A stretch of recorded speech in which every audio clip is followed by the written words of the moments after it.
Mr. Ambassador, thank you so much for being here. We really appreciate it. A lot of diplomatic effort and intense diplomatic effort has gone into bringing things to this good stage where it stands, and Pakistan, in keeping with its long-standing tradition of making things happen on the international scene, has certainly put in a lot. Our partners, multiple partners, countries like Turkey, Saudi Arabia, and Egypt have certainly made a lot of effort. Others have made a lot of effort.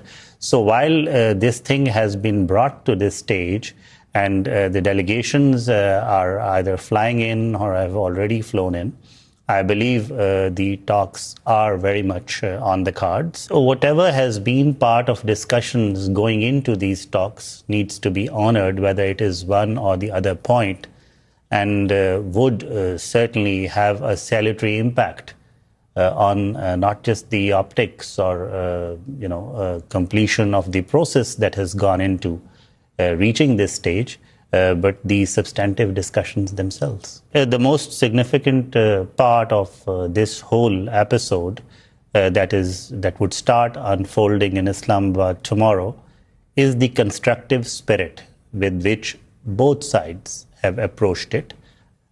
So that is where it's a work in progress, and if there are matters that need to be fine-tuned, the process itself, the talks themselves, will address it.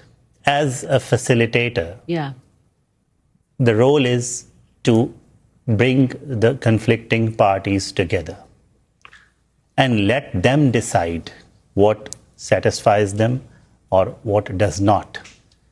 So as a facilitator, Pakistan basically is bringing them together, and we would be ready to afford maybe advice if it is solicited, if it is required, on whichever aspect it is required, and to the extent that it is required.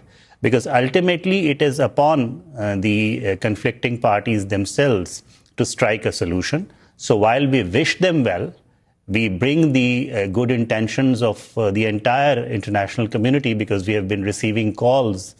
Our leadership has been, 50 plus only yesterday, of support.